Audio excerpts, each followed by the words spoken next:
We're going to get into the draft talk. We're going to get into that. But there's a lot of chit-chat on Twitter right now. A lot of conversations going on between Grizzlies players and subliminals being thrown on the Warriors side and things like that.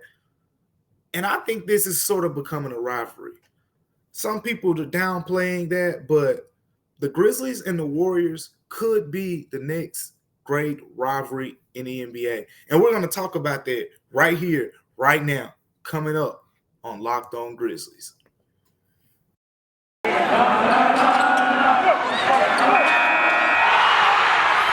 are Locked On Grizzlies, your daily Memphis Grizzlies podcast, part of the Locked On Podcast Network, your team every day.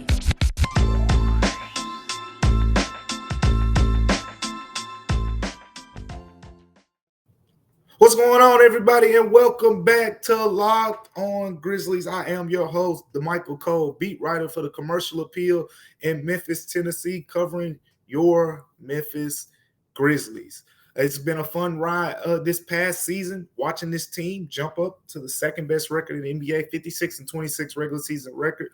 Actually went 6 games with the Golden State Warriors, which was as much as anyone. The Warriors won the NBA Finals in 6 games against the Boston Celtics, but you go back and look at that series between the Grizzlies and the Warriors. The Grizzlies actually led for more minutes than Golden State, but Golden State, the more veteran team, closed better because that's what veteran teams do. That's what championship teams do. But a lot of, that series was interesting in its own way in terms of all of the things that were going on in between the lines and all of that. But it's kind of carried over. It's carried over into the offseason, and we're going to get more into that. But before we get to that, first of all, we appreciate you for making Locked On Grizzlies one of your first listens each and every day, and one of your first watches as well. So thank you for tuning in to Locked On Grizzlies. Be sure like, comment, subscribe, leave comments, and let us know what you think. We appreciate all the feedback that we're getting from you guys, from tuning into the shows. We incorporate that into our coverage as well. So we appreciate all of that.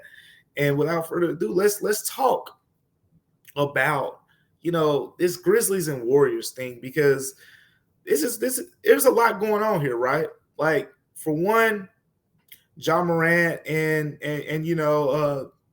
Draymond Green, they traded the Twitter jabs. And then there was Klay Thompson, in his press conference after the NBA Finals, saying that, making reference to a tweet by a Grizzlies player, which was a tweet from Jaren Jackson Jr., using the strength in numbers moniker that the Warriors adopted in the early part of their runs in 2015, 2016, during that time.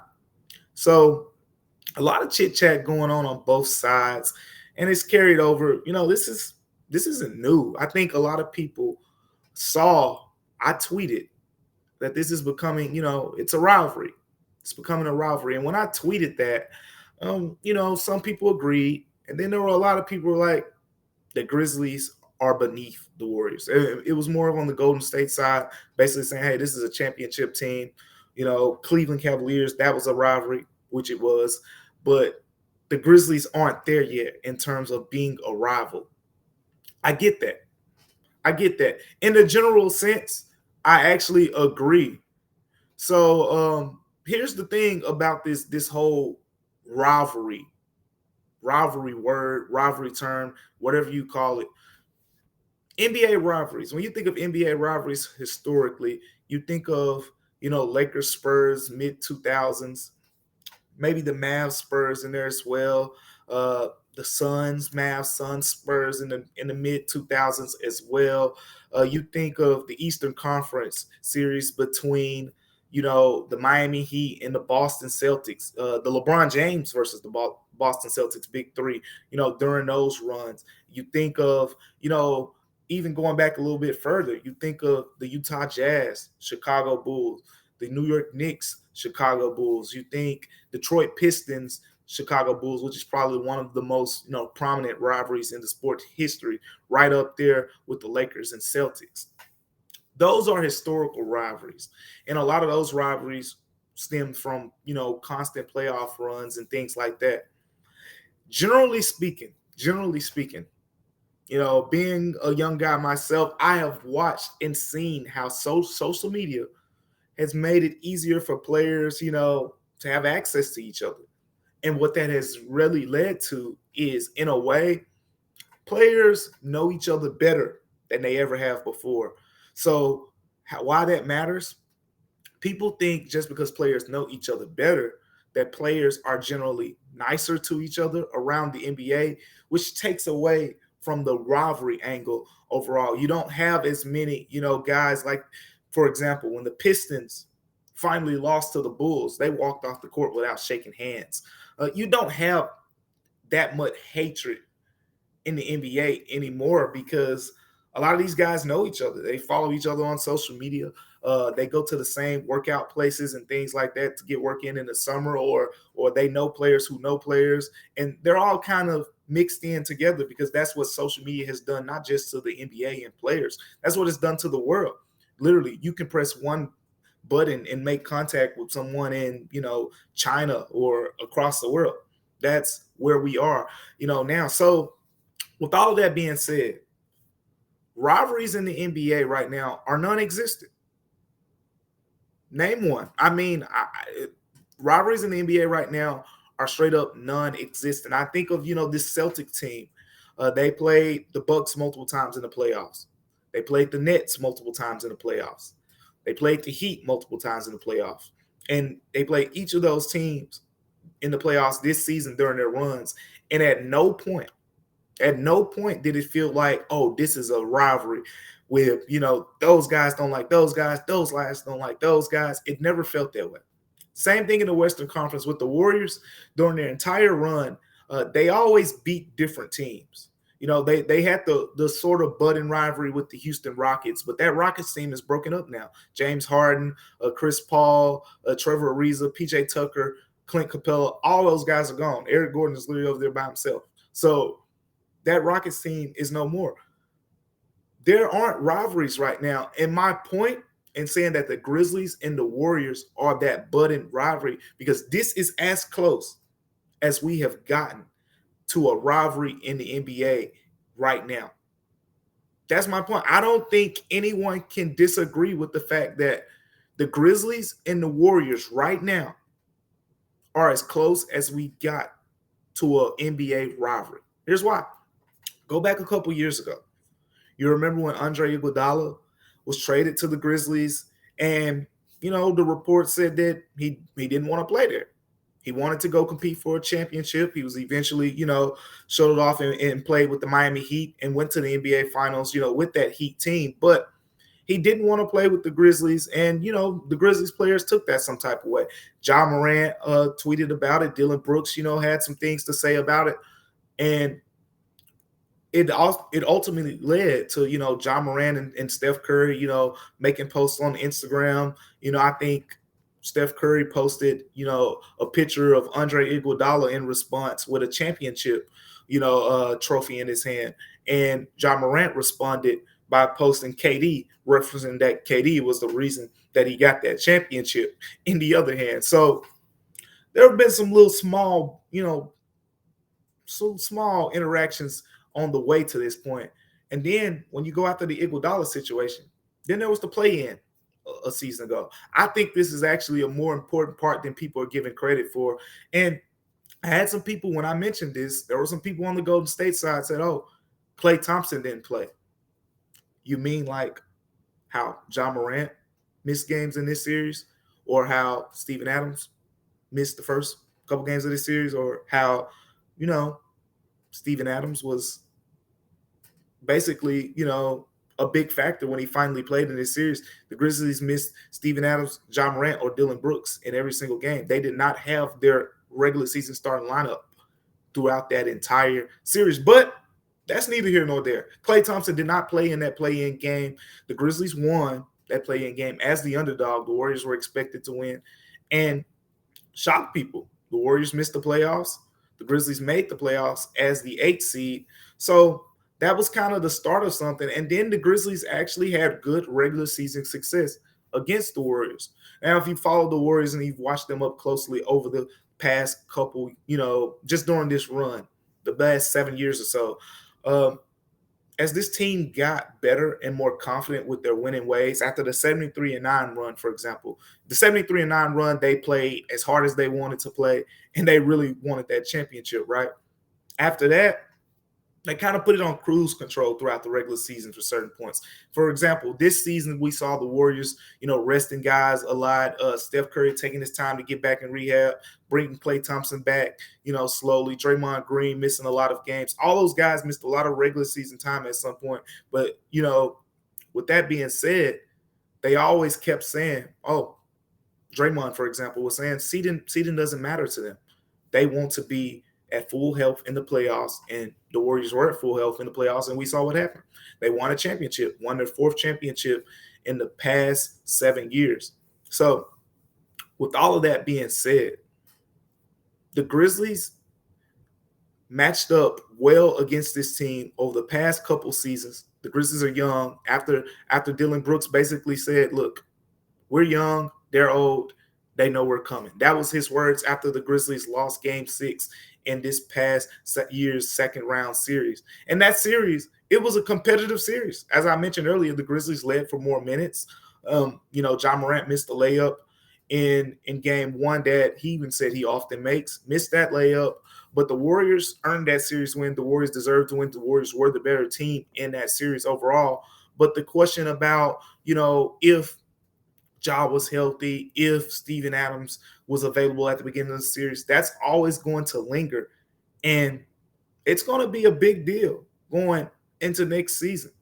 So we're going to talk about potentially what's coming up next season with this budding rivalry between the Grizzlies and the Warriors, specifically with Andre Iguodala, Klay Thompson, and a possible national TV matchup coming up next. But before we get to that, I want to talk to you about Bet Online. See, the thing about Bet Online is this is the premier betting site there is out there right now. Bet Online is your number one source for all your betting needs, and you go get your sports info from Bet Online as well. Right now, best options for Bet Online: NHL playoffs, Stanley Cup Finals, and you can go over and get some of your baseball coverage from Major League Baseball. I'm talking, money line bets, projecting players to hit home runs, projecting players to get hits, parlays. All of that is available on Bet Online. So you just go over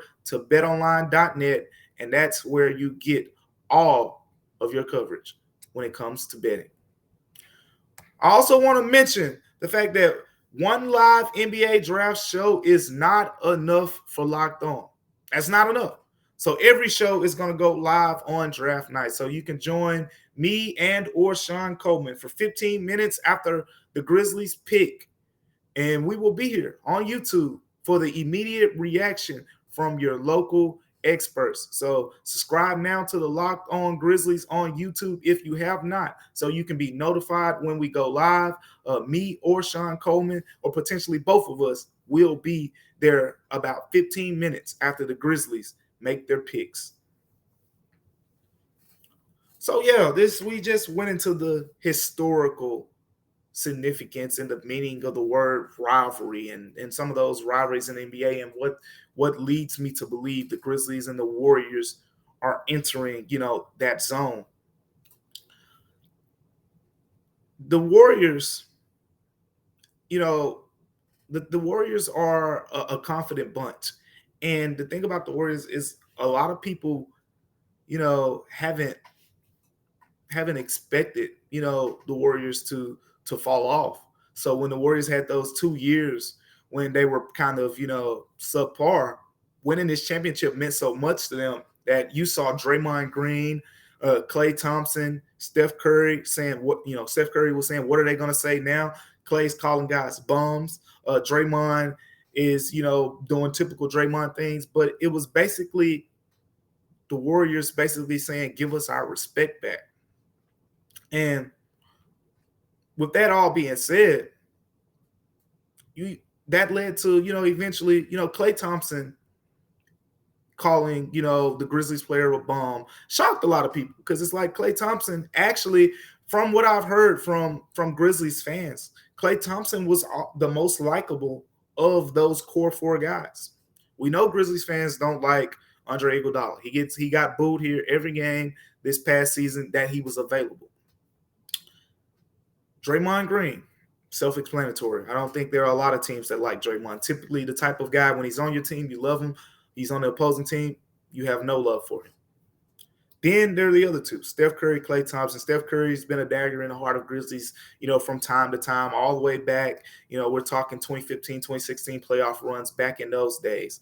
Steph Curry has been a thorn in the Grizzlies side since then. Klay Thompson, on the other hand, kind of the quiet demeanor guy throughout this whole stretch. He's coming off missing 2 years of basketball, and, people like his story.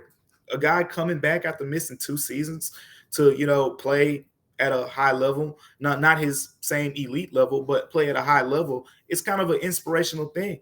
But when he came out and, called Jaren Jackson Jr. a bum, I think a lot of Grizz Nation lost love for him. So it's going to be interesting to see his reaction when he comes back to FedEx Forum. But the question is, when and where will that happen, right? So we'll talk more about this, as the offseason ends, and the scheduled release dates get here closer. But I think this whole Twitter debacle, and, I mentioned, the play-in 2 years ago with the Warriors, losing to the Grizzlies. And this past season, the Grizzlies losing to the Warriors in the second round of the Western Conference semifinals. All of that sets us up for either an opening day matchup or a Christmas Day showdown between these two teams. I think Christmas is the more likely destination. I've seen some people have argued for some other matchups for the Warriors on Christmas Day, but here's the argument right here. For one, opening day, you usually try to run back the finals matchup, right? Maybe that'll be Celtics Warriors opening day matchup, something like that. Or we could see Warriors Grizzlies on that day. Wouldn't be surprised either way. But it's Christmas Day. Memphis Grizzlies on Christmas. Grizz Nation, that would be something, right? The Warriors have played, their fair share of Christmas games, and we've seen the Warriors on Christmas against, the Nets, the Cavs, and whatnot. But the Grizzlies, I fully expect to get a Christmas game this year, whether it's against the Warriors or not. I've talked to people on the national networks, ESPN, Turner Sports, in all of those areas. And the feedback that I've gotten about the Grizzlies is the Grizzlies just straight up put up numbers on national TV. We're talking about the Grizzlies Warriors. Game 1 of that Western Conference semifinal series was the most watched Western Conference semifinals game in the past, I believe, 10 years. It was one of the most watched games in that stretch during the regular season in terms of engagement from the NBA and ESPN. Knows the NBA. Ja Morant was up there with LeBron James and Stephen Curry, and in terms of players who garnered the most engagement on social media channels for the NBA. The Grizzlies have a star who is clearly, we're talking LeBron, Steph Curry, engagement categories. They're going to be on TV a lot. Setting this game up for Christmas would be a showdown. The biggest question, obviously, would be health at that point. You get this game opening day, there's a great chance that both teams will be fully healthy, and you get to see, a full matchup. Usually we've seen, as we saw last season, on Christmas Day, someone's probably going to be missing and things like that, and there leaves the questions, this team wasn't fully healthy, that team wasn't fully healthy. I love it. This is setting up for a Christmas Day showdown between these two teams. Andre Iguodala, he hasn't directly said that he'll be back, but, he made a tweet somewhere. I don't remember his exact words on the tweet, but he basically said something like, let's run it back, or some words inferring that he would return, next season. Then there's Klay Thompson, Steph Curry, the Ja Morant, Jordan Poole situation. I don't think there's much more to that. It was a big deal during that series in the Western Conference semifinals, but we've seen Ja Morant, Jordan Poole shake hands. The Warriors are going to have to re-sign, extend Jordan Poole at some point. So it's just a question of if he and or Andrew Wiggins will even be on the team this upcoming season. But with all that being said, I think this matchup between the Grizzlies and the Warriors is one of the more anticipated matchups in the league, and it has the chance to be that budding rivalry because what you have is you have trash talking on both sides, and you have that older versus younger dilemma there. When the Pistons were playing the Bulls, it was these older battle-tested guys, from the Pistons beating up on young Mike Jordan, who was, a $190 at this point, a $180, a skinny guy, and young Scottie Pippen, who, eventually became, one of the more versatile forwards in the game. But he was a young player at that point. The Pistons beat up on these guys, and they got older, and the Pistons got older, and they overlapped, and they overtook the Pistons. And, Dylan Brooks basically said that the Grizzlies, they're young, which they were, the second youngest team in NBA. The Warriors are older. And there's an argument. I saw some people on the Warriors side saying, oh, that's funny because the Warriors have Jordan Poole. They have James Wiseman. They have Moses Moody. They have Jonathan Kuminga. They have a big bunch of young talent. But I think it's fair to question because you have all of that young talent, but neither of those guys is the established star yet. For example, the Grizzlies have an established star in Ja Morant. They have a guy in Desmond Bane who was just, in the Rising Stars game. They have a guy in Jaren Jackson Jr. who just made first team all defense. So they have established guys, whereas Jordan Poole, we saw, in a starter role, he played really well. Off the bench, didn't play as well and whatnot. So with that group, Kuminga and Moses Moody showing flashes, James Wiseman, missing this past season, a lot of questions are still there with their young core. It's a fair thing to say. You set this series, this rivalry up over the next couple years because they're going to play a lot of times, and I expect them to meet in the playoffs again as well. This is a budding rivalry. We're going to use the term budding rivalry for now. We're not going to call it a rivalry just yet, but when you think about historically speaking, it's not a rivalry. But I think in terms of today's NBA, it's a rivalry. That's where I'll leave it at on that topic. It's a rivalry in terms of today's NBA because no one else is talking trash to each other like the Grizzlies and the Warriors. You think I'm wrong? Leave comments. Let me know. I don't see any other teams dueling it out like the Grizzlies and the Warriors in terms of there being a healthy dislike for one another on the court. And the anticipation is going to keep building up over the course of the summer. Let me tell you something else that I'm anticipating, that I'm really anticipating. That's my next Built Bar. And you should go check out, get you a Built Bar too. See, Built Bar, you have different options of this great chocolate. We're talking mint brownie, coconut almond. There's a new white chocolates, cookies, and cream out there. And the thing about Built Bar is always going to prioritize good taste, but it's also one of the healthiest chocolate bars available out there. Half as many calories and just as much chocolate as candy bars that a lot of you like to consume. Built Bars are covered in 100% real chocolate. 100% real chocolate. So you want to go get you a Built Bar? Here's how you do it. Go to built.com, use the promo code LOCKED15, and you can get 15% off your next order. Again, go to built.com, use the promo code LOCKED15, get 15% off your next order for Built Bar. So we've talked about this budding rivalry between the Golden State Warriors and the Memphis Grizzlies and, what it can become over the next few years. Well, for that to happen, there are going to be some new players who are going to emerge themselves into the rivalry that we're not even talking about yet. Some of those players may be found in this year's NBA draft. For the Grizzlies, we're talking about. The Grizzlies have 3 picks. They have the 22nd pick, the 29th pick, and the 47th pick overall in the second round of the NBA draft. But we talked about what the Grizzlies should do if they trade up, if they trade down, if they stay put. Talked about all these different prospects and things like that. I'm going to talk to you about right now. While the Grizzlies may not even need those picks. They may not even need them. So there's been a lot of talk about, what the Grizzlies should do, what the Grizzlies could do, and a lot of talk about trading up, trading down. I'm going to throw a different option at you. I'm going to throw a different option out there, and this is the Grizzlies trading those picks to acquire veteran talent. Let me tell you why I think this is a good idea. At the end of the day, the Grizzlies have the second youngest roster in the NBA. They have youth at point guard, shooting guard, small forward, power forward, center. Youth all up and down the entire roster. The Grizzlies did not have a player last season over 28 years old. This team has plenty of youth. I think when you talk about becoming a championship team, the next level of development will be adding those key veterans to plug in on this team for next season.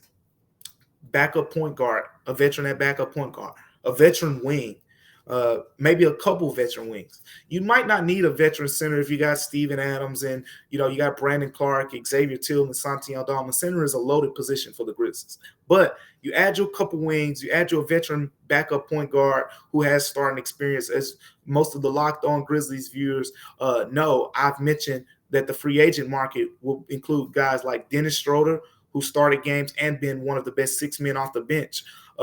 Rajon Rondo, starter as an NBA champion. Ricky Rubio, coming off an ACL injury, but a proven starter in this league as well. DeLon Wright played well with the Grizzlies in a short stint, but also a very proven backup this past season with the Atlanta Hawks. Options galore for the Grizzlies to address the backup point guard. And of course, there's Tyus Jones, the own in-house option as well to re-sign him and bring him back on a bigger deal. All of those options are out there, but here's the deal. The Grizzlies, they don't have a lot of open spots on their roster right now. You have John Morant under contract. You have Desmond Bane, DeAnthony Melton, John Conchar, Jaren Jackson Jr., Brandon Clark, Zaire Williams, Dylan Brooks, Steven Adams. It's a long list. And free agent-wise, Tyus Jones, Yves Pons, Kyle Anderson. Those are your 3 free agents. So the Grizzlies adding 3 rookies to this team almost handicaps you to the point of saying if the Grizzlies add 3 rookies in the NBA draft, they have to either, get rid of one of those rookies possibly being on a guaranteed contract, because first-round picks are automatically guaranteed contracts, or you're going to have to cut one of those guys, fringe bottom of the roster guys, like, guys like John Conchar, who've, made impacts at times, or Xavier Tillman, or, you part ways with a guy like Santi Aldama. However that plays out, the Grizzlies don't have, a lot of spots where they say, hey, let's add 5 new guys, because this roster is loaded with young talent and they're all under contract. So here's the option that I'm presenting. There are teams out here draft pick hungry. We know the OKC Thunder, for example, have been out there hunting draft picks. For example, the last couple of years, they've been taking on draft picks to take on contracts and things like that to get more first-round capital to add to their youthful group. Those are the type of teams where the Grizzlies could trade their first-round picks, go get a veteran guy who can produce on this team right now. And there aren't many examples. I looked at last year's NBA draft to see, did any team make this move? There was one, and it actually was a pick that the Grizzlies have this year. The Grizzlies have the 29th overall pick in the NBA draft. The Suns had the 29th overall pick in the NBA draft last season. The Suns used that pick, 29th overall. They traded it to the Brooklyn Nets in order to acquire Landry Shamet.